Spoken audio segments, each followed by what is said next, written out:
remember when you first entered into the world? Because I don't. And I'm sure you all don't either. But when we enter into the world, we are basically a clean slate. We are empty of all concepts and values, but over time, through experiences, we begin to form and cement key concepts that remain with us for the rest of our lives.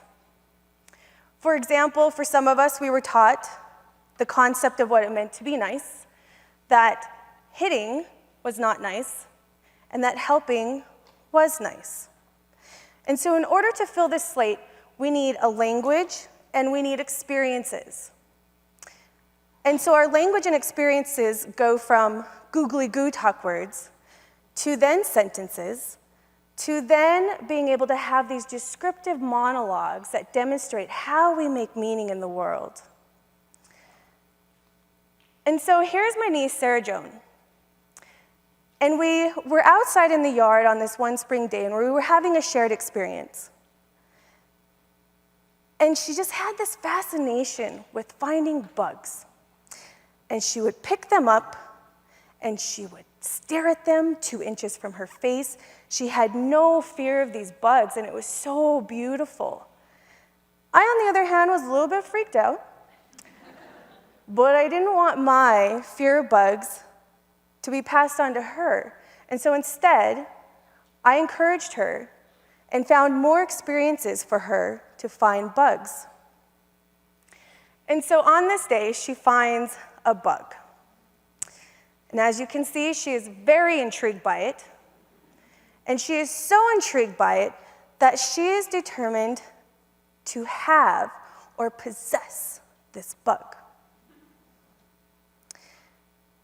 And so before this experience with my niece, she had to have at least tried or tested the concept of ownership. Because when she turned to me and she said, "My bug," I said, "Oh, is that your bug?"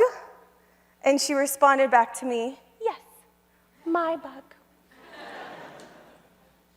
And so she had learned this concept from somewhere, and probably within her local environment around her.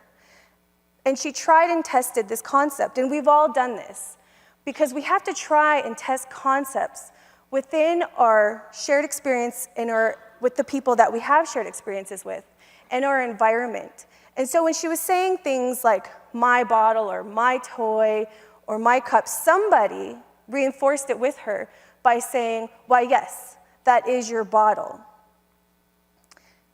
And so she goes from that moment to really understanding that she can own things. And this is a common routine that we have with the kids in our lives. Because if you've ever been around toddlers at all, you've probably heard the word mine. And so it took me a minute to realize the impact that that day had had on my niece and I. That day that I affirmed and confirmed with her the concept of ownership, that you could indeed own a bug. And so in my everyday work, I am a language revitalist, or something like that. We don't really have a working title because in Indigenous communities surrounding language loss, we don't really sit around and come up with a working title for what we do because we really don't have time. We're more focused on the revival and survival of our languages. So bottom line is, I have a passion for promoting the bringing back of Indigenous languages. And so I was working with a neighboring language, and I had learned how to say hand, me, my, and I thought that I could insert any object after those words. And so I approached a fluent speaker, and I said rather confidently, "Hand me my water," in her language. And she turned to me with a frown, and she said, not only could I not say that word, but I couldn't even say it at all. And I was really confused because I was like, I knew I had said all of those words correctly. And so when I turned to her and I asked her, and I said, well, what did I say that was wrong? What can I say? And she said to me that you couldn't use the word my with anything in the natural world. You couldn't use the word my with anything in the natural world? What? Was what my inside face said. But my outside face said, oh, you can't?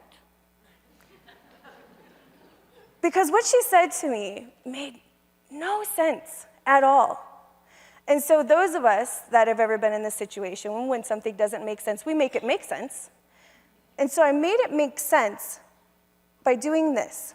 I thought, well, if I can't use the word my with anything in the natural world, like tree, rock, or water, well, I could then use it with car, or shoe, or money, because those things can't be found in the natural world. And so I was working with, I had went to visit my language colleague in Canada, and I was sharing with him this experience that I'd had where this elder told me about her language and about how you couldn't use the word my with anything in the natural world. And all of a sudden, this huge, this ginormous realization hit me. And I believe it went something like this. Oh my God, oh my God, oh my God! And I turned to him and I said, do you think that maybe what she was saying is that in her language, they don't have the concept of ownership?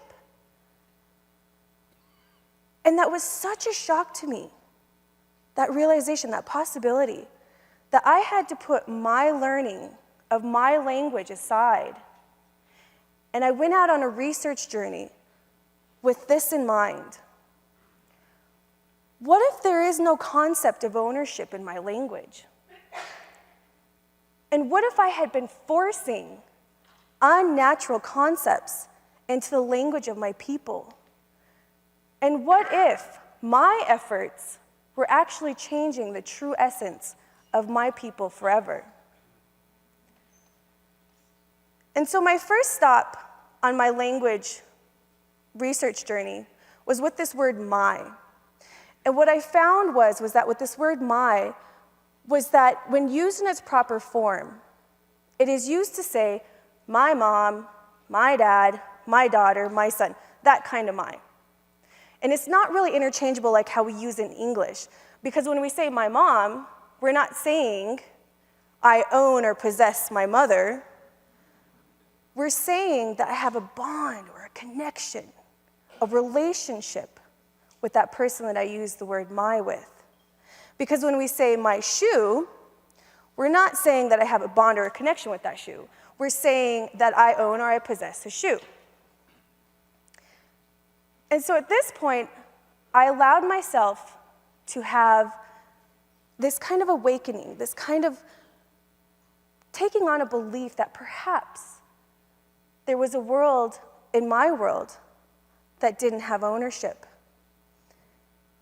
And what began to happen was these stories just began to emerge. And stories of my ancestors. And this is one that we all know, is when at the Bitterroot Salish, when the government came in and they told my ancestors, my chiefs, that they had to give up their way of life. They had to give up hunting and gathering and take on this world of farming. And that they were given a piece of paper and they were told that that piece of paper meant that they now owned land.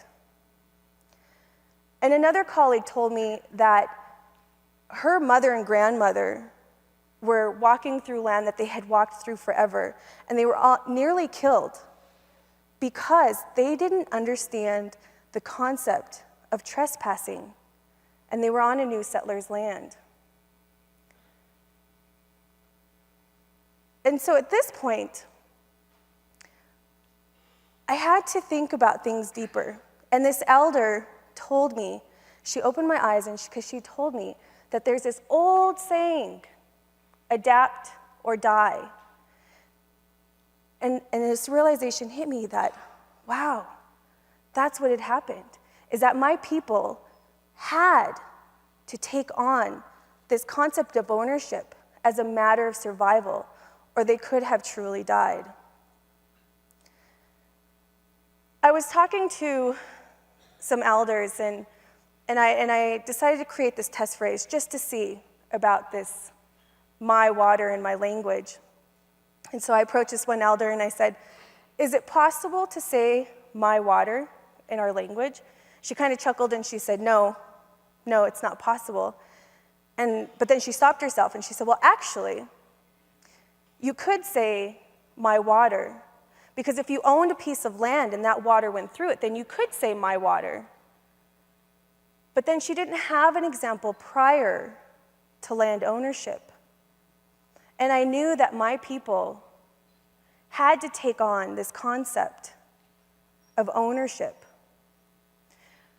I was visiting with my friend, another colleague, and I was telling her about this realizations I was having around this not being able to say my water, and she said, well, of course, April, of course you can't say my water, because sawat, our Salish word for water, sawat, the root word means to ask. And when she told me that, I realized that this word had never been properly translated for me, because I had taken water for granted this whole time, my whole life. I had used it to bathe in, to wash clothes, to quench my thirst. It was a thing that I could possess or own and use how I liked. That was water to me.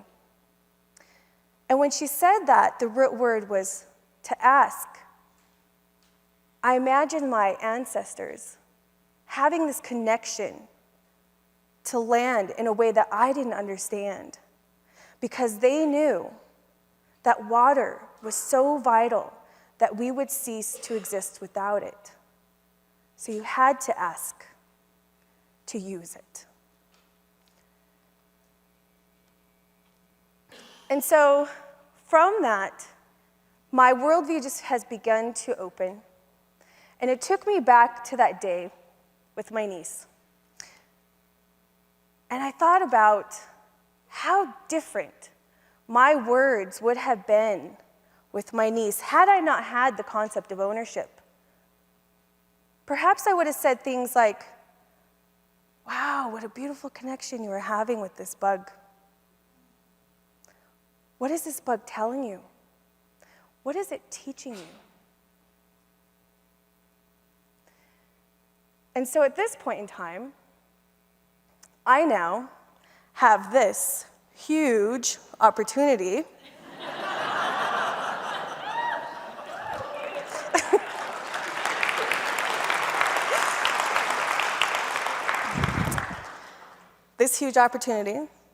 to revitalize not only my language, but the values and concepts, the deeper meaning of my language that goes with it. And I can teach my baby a world without ownership, and to teach him how to be more connected to the world rather than just owning pieces of it. Lemlemsh.